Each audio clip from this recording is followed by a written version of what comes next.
Hello friends, welcome to ISS platform. आज हम पढ़ने जा रहे हैं fifth lecture of Indian polity. जैसे कि मैं आपको हर अल्टरनेट डे पर एक 20 क्वेश्चन का वीडियो आपके लिए बना रहा हूं, जिसमें आपको 20 क्वेश्चन ऑफ इंडियन पॉलिटी कराए जाएंगे और हर एस्पेक्ट से पढ़ाया जाएगा, क्योंकि आपकी इंडियन पॉलिटी मुझे स्ट्रॉन्ग करना है। मैं आपकी स्ट्रॉन्ग करके रहूँगा और रिमेनिंग 4 वीडियो हैं, इस वीडियो के डिस्क्रिप्शन में मिल जाएगा आपको। वीडियो पसंद आए तो सब्सक्राइब और बेल आइकन और लाइक करना ना भूलें, लाइक जरूर करें। चलते हैं, वीडियो स्टार्ट करते हैं। इंडियन कॉन्स्टिट्यूशन कंसिस्ट ऑफ, देखो सबसे पहले अपन समझते हैं कि इंडियन कॉन्स्टिट्यूशन क्या है और कितने आर्टिकल थे। देखो जैसे आप जानते हो कि 26 नवंबर 1949 को कॉन्स्टिट्यूशन हमने एडॉप्ट कर लिया था। याद रखोगे, एडॉप्टेड ऑन 26 नवंबर 1949 को हमने कॉन्स्टिट्यूशन को एडॉप्ट कर लिया था। अब ये पूछ रहा है कि उस टाइम कितने आर्टिकल थे, तो उस टाइम अगर देखा जाए तो 22 पार्ट थे, पार्ट 395 आर्टिकल थे एंड 8 शेड्यूल थे। अब देखो इस क्वेश्चन में बड़ा डाउट है। अब ये पूछ रहा है इंडियन कॉन्स्टिट्यूशन कंसिस्ट ऑफ, अब ये अभी एट प्रेजेंट की पूछ रहा है या eight the time of the formation of constitution पूछ रहा है। तो अगर eight the time of formation of constitution पूछे तो आप ये लगा के आना है, बट इसमें ये ऑप्शन नहीं है। तो डेफिनेटली ये पूछ रहा है एट प्रेजेंट की। तो एट प्रेजेंट देखा जाए तो 25 पार्ट है, 448 आर्टिकल हैं एंड 12 शेड्यूल है। क्या है मेरे दोस्तों? 12 शेड्यूल है। तो इसका आंसर क्या होगा? More than 400 article, more than 400 article. चलते अपन आगे। How many part, article and schedule was there in the original Indian constitution. अब देखो ये मैं आपको प्रीवियस क्वेश्चन में बता चुका हूं। तो 22 पार्ट, 395 आर्टिकल एंड 8 शेड्यूल, ये इसका आंसर है। अब ये पूछ रहा है कि origin of the Indian constitution, original Indian constitution में कितने थे at the time of formation of Indian constitution that was adopted on the date of 26 November 1949। Clear? चलते अपन आगे। Total number of schedule in the Indian constitution. अब ये पूछ रहा है कि बताइए टोटल शेड्यूल कितने हैं इंडियन कॉन्स्टिट्यूशन में। अब देखो दोस्तों क्या है कि इसने अभी ये भी नहीं पूछा कि कितने समय, मतलब ओरिजिनल जब फॉर्मेशन हुआ था जब शेड्यूल, या फिर अभी एट प्रेजेंट बात करी जाए। तो मैं आपको सारे शेड्यूल समझाता हूँ। देखो 8 शेड्यूल तो जब थे जब इसका फॉर्मेशन हुआ था इंडियन कॉन्स्टिट्यूशन का। क्लियर? अब एट प्रेजेंट हम बात करते हैं, अभी कितने हैं? 12 शेड्यूल है। फर्स्ट शेड्यूल क्या कहता है? फर्स्ट समझते हैं। ये क्या करता है? List of state and territory of India. Clear? Second क्या कहता है? सेकंड कहता है schedule salary of official holding public office. Clear? Third क्या कहता है? थर्ड कहता है ओथ एंड अफर्मेशन। फोर्थ क्या कहता है? फोर्थ कहता है allocation of seat in Rajya Sabha upper house. Fifth क्या कहता है? शेड्यूल कास्ट के बारे में, शेड्यूल कास्ट। सिक्स क्या कहता है? Special schedule caste in 4 state. कौन कौन सी? जो कि बांग्लादेश बॉर्डर से टच करती है वो सारी स्टेट है। कौन कौन सी? Assam, Meghalaya, Mizoram and Tripura. Special schedule caste in 4 state. याद रखोगे। देन आफ्टर 7 क्या कहता है? 3 list. 3 list in Indian constitution. कौन कौन सी? सबसे पहले यूनियन लिस्ट, दूसरी कौन सी है? स्टेट लिस्ट, और तीसरी कौन सी है? Concurrent list. याद रखना। और 8 क्या कहता है? लैंग्वेज। लैंग्वेज कितनी लैंग्वेज हैं शेड्यूल में? 8 शेड्यूल में 22 लैंग्वेज। क्लियर? देन आफ्टर 9 क्या कहता है? 9 land reform. Land reform. Clear? Land reform. 10 क्या कहता है? Anti defection law, anti defection law. और 11 क्या कहता है? 11 कहता है we can say Panchayati Raj, panchayat system. Clear? 3 tier. और 12 क्या कहता है? Municipal corporation. 12 क्या कहता है? Municipal corporation. अब मैं बताऊंगा बाद में कौन कौन से कॉन्स्टिट्यूशन अमेंडमेंट से ऐड हुए हैं ये 4 शेड्यूल 4, ये भी आपको क्लियर करूंगा। तो इसका आंसर क्या है? 12। चलते अपन आगे। The Indian constitution is divided into, देखो इंडियन कॉन्स्टिट्यूशन, अब इसमें डाउट होगा। इसमें डाउट क्यों होगा? अब इसमें फिर से इसमें कंफ्यूज कर दिया। इसमें कंफ्यूज इसलिए कर दिया क्योंकि फिर से नहीं पूछा कि at the time of formation of Indian constitution या एट प्रेजेंट। तो देखो at the time of Indian we can say Indian constitution पूछे तो 22 लगाया ना। क्लियर? और अभी एट प्रेजेंट पूछे तो 25 लगा देना। क्लियर? 25 लगा देना इसका आंसर। क्लियर? अगर प्रेजेंट की पूछे तो। चलते बनाएंगे। Which part of constitution contain provision related to citizenship. अब ये पूछ रहा है कि बताइए सिटीजनशिप कौन से पार्ट में इंडियन कॉन्स्टिट्यूशन के। तो पहले अपन आर्टिकल समझते हैं। कौन से आर्टिकल है? आर्टिकल नंबर 5 से लेकर 11 तक सिटीजनशिप के आर्टिकल दिए हैं। और सिटीजनशिप के आर्टिकल दिए हैं तो ये कौन सा पार्ट होगा? Second part. कौन सा है? पार्ट सेकंड में दिए हैं सिटीजनशिप से रिलेटेड आर्टिकल। किससे रिलेटेड? सिटीजनशिप से। Then after which one of the following is not match correctly. अब देखो सिटीजनशिप डेफिनेटली सेकंड पार्ट में, मैंने अभी प्रीवियस क्वेश्चन में बताया, बिल्कुल सही है। फंडामेंटल राइट पार्ट थर्ड में, बिल्कुल सही है। आर्टिकल कहां से कहां तक है?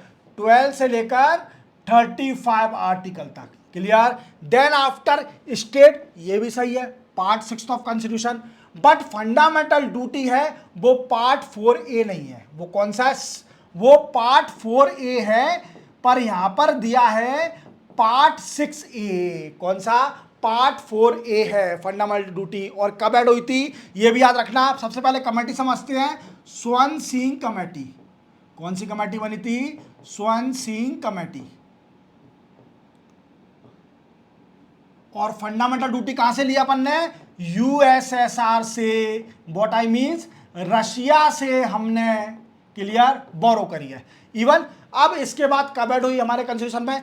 तो 42nd कॉन्स्टिट्यूशन अमेंडमेंट एक्ट से, जो कि 1976 में हुआ। और कितनी ड्यूटी है? वी कैन से 11 ड्यूटी है, याद रखना। चलते बनाएंगे। तो इसका आंसर क्या है? इसका आंसर है ये गलत है। फंडामेंटल ड्यूटी पार्ट 6 में नहीं है, पार्ट 4A में है।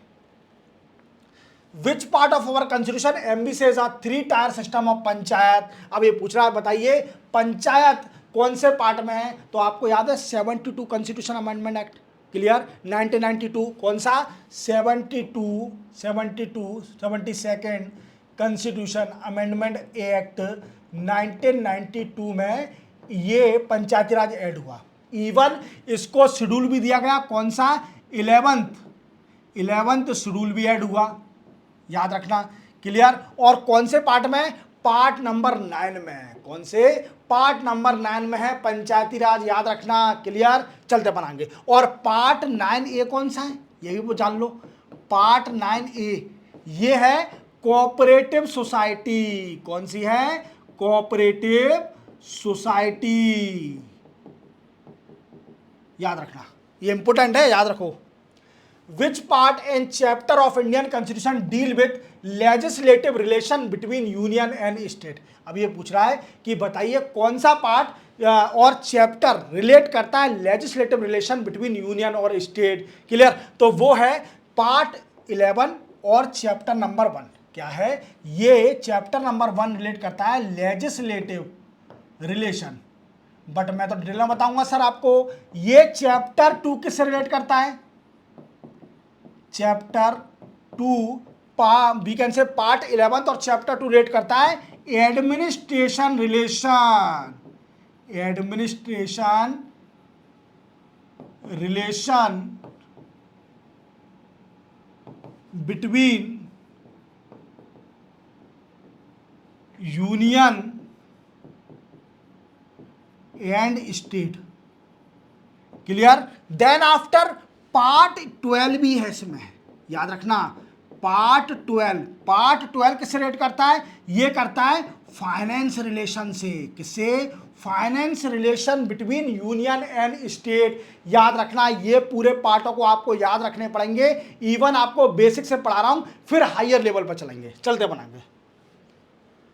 Which one of the following schedule of the Indian Constitution lists the name of state and specific their territory? मैंने बताया था आपको कौन सा शेड्यूल है, शेड्यूल नंबर 1, जो कि लिस्ट करता है किसको, स्टेट को और टेरिटरी ऑफ इंडिया को। सारे शेड्यूल मैंने गिनाए थे अभी, तो फर्स्ट शेड्यूल इसकी रेट करता है स्टेट के नाम से और टेरिटरी ऑफ इंडिया से, जितनी भी यूनियन टेरिटरी है उनके भी नाम इसमें इंक्लूड है। और अगर हमारे इंडिया में कोई भी स्टेट अगर वी कैन से बाइफरकेट होती है, या फिर कोई नई स्टेट बनती है, या फिर कोई फॉरेन टेरिटरी हमारी स्टेट में ऐड होती है, तो डेफिनेटली चेंज किस में होगा, first schedule of the constitution. ये भी याद रखना, चलते बनाएंगे। Fourth schedule of the constitution of India deal with, अब देखो फोर्थ शेड्यूल किससे डील कर रहा है, मैंने बताया था allocation of seat in Rajya Sabha, that is fourth schedule. क्या राज्यसभा में सीट को अलोकेट करना, that is a responsibility of the article number 4। अब काउंसिल ऑफ स्टेट बोला जाता है इंग्लिश में, क्लियर। ये राज्यसभा है, राज्यसभा। शायद आई थिंक राज्यसभा और लोकसभा का नाम 1954 में हुआ था ना चेंजेस, ये कंफर्म करके बताना, शायद मुझे ऐसा याद आ रहा है 1954 में नाम चेंज हुए थे राज्यसभा और लोकसभा, क्लियर। चलते बनाएंगे, क्योंकि हाउस काउंसिल ऑफ स्टेट और हाउस ऑफ पीपल था, हाउस ऑफ पीपल लोकसभा को बोला जाता था। चलते बनाएंगे। If a new state of the Indian Union is to be created, which one of the following schedule of the constitution must be amended? Definitely first schedule को change करेंगे तभी तो नई स्टेट का नाम ऐड होगा उसके अंदर। फर्स्ट शेड्यूल में क्या है, list of the state and territory of India. अगर कोई भी स्टेट बनती है, कोई भी फॉरेन टेरिटरी अपन में ऐड होती है, तो उसका नाम ऐड करने के लिए हमें फर्स्ट शेड्यूल में चेंज करना पड़ेगा। चलते बनाएंगे, इसलिए मैंने आपको सारे शेड्यूल पहले बता दिए। To give constitution protection state land reform law has been included in, ये भी बता दिया मैंने आपको। 9 शेड्यूल में वीकेंड से सारे दिए हुए हैं, लैंड रिफॉर्म लॉ, क्लियर। जमींदारी अबॉल्यूशन, ये सारे 9 शेड्यूल में है। चलते बनाएंगे। Under constitution of India economic planning है सब्जेक्ट ऑफ, देखो economic planning, economic planning and social planning, क्या है, economic planning and social planning. ये पूछ रहा है कि जो 7 शेड्यूल है उसके कौन से लिस्ट में है, तो वो लिस्ट है कॉन्करेंट लिस्ट, जो कि तीसरी लिस्ट है इन द कॉन्करेंट लिस्ट। चलते बनाएंगे। विच of the following is subject of concurrent list. अब देखो ये पूछ रहा है कि बताइए कॉन्करेंट लिस्ट किस सब्जेक्ट में है। देखो समझते हैं, देखो पुलिस डेफिनेटली स्टेट लिस्ट, याद रखना ये पूछे जाते हैं स्टेट लिस्ट में। रेडियो यूनियन लिस्ट, ये यूनियन लिस्ट में। फॉरेन अफेयर यूनियन लिस्ट में, और ये क्रिमिनल लॉ ये है कॉन्करेंट लिस्ट में। किसमें, कॉन्करेंट लिस्ट में। और कॉन्करेंट लिस्ट में कितने सब्जेक्ट हैं, 52 सब्जेक्ट हैं, याद रखना 52 सब्जेक्ट। और कॉन्करेंट लिस्ट क्या होती है, जब यूनियन एंड स्टेट दोनों मिलके कोई कानून बनाती है किसी सब्जेक्ट पर, तो वो कॉन्करेंट लिस्ट के सब्जेक्ट होते हैं, याद रखना। तो क्रिमिनल मैटर जितने भी हैं, आईपीसी, सीआरपीसी, ये कॉन्करेंट लिस्ट में स्टेट और यूनियन दोनों मिलके बनाती हैं इस कानून को। चलते बनाएंगे, तो इसका answer criminal matter. Which of the following entry is subject to concurrent list. अब देखो कौन सी एंट्री कॉन्करेंट लिस्ट में, ये फिर से पूछा है ये वाली बात, अब अपन समझते हैं। पब्लिक हेल्थ एंड सैनिटेशन, ये है स्टेट लिस्ट में। किसमें, स्टेट लिस्ट में। देन आफ्टर पर पर्सन टैक्स, ये भी स्टेट लिस्ट में। और ट्रेजर टेबल, ये भी स्टेट लिस्ट में, क्लियर। तो डेफिनेटली कौन सा बचा, population control and family planning, ये है कॉन्करेंट लिस्ट में। किसमें, कॉन्करेंट लिस्ट में, याद रखना। चलते बनाएंगे। विच of the following subject lies in the concurrent list. Concurrent list के बड़े पूछे जाते हैं, क्योंकि कॉन्करेंट लिस्ट में आदमी कंफ्यूज हो जाता है, क्लियर। तो देखते हैं अपन, एग्रीकल्चर किसका मैटर है, डेफिनेटली स्टेट लिस्ट का, police state list, defence union list, और बचा क्या? एजुकेशन। एजुकेशन है कॉन्करेंट लिस्ट में। और फिर से बताता हूं कितने सब्जेक्ट है इसमें? 52 सब्जेक्ट हैं। कितने? 52। पहले 47 थे बिफोर 1976 से 42nd अमेंडमेंट में और सब्जेक्ट ऐड कर दिए, स्टेट और यूनियन से निकाल के कॉन्करेंट लिस्ट में डाल दिया। चलते बनाएंगे। विच of the following schedule of the constitution of India contain provision regarding anti defection law? देखो एंटी डिफेक्शन एक्ट ये पूछ रहा है कि कौन से शेड्यूल एंटी डिफेक्शन एक्ट से वी कैन से रिलेट करता है। तो देखो 10 शेड्यूल है, डेफिनेटली एंटी डिफेक्शन लॉ से रिलेट करता है। और अब क्वेश्चन बनता है कि सर कौन से कॉन्स्टिट्यूशन अमेंडमेंट एक्ट से 10 शेड्यूल ऐड हुआ था? तो वो हुआ था वी कैन से 52nd कॉन्स्टिट्यूशन अमेंडमेंट एक्ट 1985 से ये ऐड हुआ था 10 शेड्यूल। तो इसका आंसर है 10th शेड्यूल। चलते बनाएंगे। विच of the following is not included in the union list of the constitution of India? ये पूछ रहा है कि बताइए कौन सा यूनियन लिस्ट में ऐड नहीं है, ये पूछ रहा है ये। तो देखो सबसे पहला डिफेंस है, डेफिनेटली फॉरेन अफेयर भी है, रेलवे भी है, एग्रीकल्चर स्टेट लिस्ट में है। कहां पर है? एग्रीकल्चर स्टेट लिस्ट में। तो डेफिनेटली इसका आंसर क्या होगा? Agriculture. Which of the following is included in the state list under 7th schedule of the Indian constitution? ये पूछ रहा है कि बताइए 7th schedule of the Indian constitution में स्टेट लिस्ट में कौन सा सब्जेक्ट ऐड है? तो देखो स्टेट लिस्ट पूछ रहा है तो डेफिनेटली एजुकेशन कॉन्करेंट, ये concurrent. Electricity we can say ये है कॉन्करेंट में ही है। जब भी रेलवे पुलिस ये स्टेट में है वी कैन से। और फॉरेस्ट भी कॉन्करेंट लिस्ट में है, कॉन्करेंट। तो देखो याद रखना ये 3 कॉन्करेंट में है और रेलवे पुलिस है स्टेट लिस्ट में। तो इसका आंसर है रेलवे पुलिस। क्लियर? चलते बनाएंगे। In which list of the Indian constitution panchayati raj subject is included? ये पूछ रहा है कि पंचायती राज सब्जेक्ट किस में इंक्लूड है? देखो पंचायती राज क्या है? 11th schedule, definitely 11th schedule rate करता है। और पंचायती राज ये है स्टेट लिस्ट में। किसमें? स्टेट लिस्ट में। तो याद रखना ये सिंपल है, इन्हीं को आप समझ गए होंगे। 20 क्वेश्चन मैंने आपको करा दिए। देखो मेरे शॉर्ट वीडियो रहते हैं पर मैं आपको चाहता हूं कि शॉर्ट वीडियो में आपके ज़्यादा से ज़्यादा डेटा कवर हो जाए। अब आपको मेरी तरफ से शेड्यूल पूरी तरह समझ में आ गए होंगे। इवन कौन सा शेड्यूल किससे रेट करता है मैंने आपको 12 के 12 शेड्यूल बता दिए। ये सिंपल वीडियो चल रहा है बेसिक, फिर देन आफ्टर हम स्ट्रॉन्ग पे आएंगे जिसको मैं डिटेल में पढ़ाऊंगा। मिलते हैं हम नेक्स्ट वीडियो में 6th वीडियो में। तब तक के लिए जय हिंद। और लाइक करना मत भूलना, लाइक जरूर करना।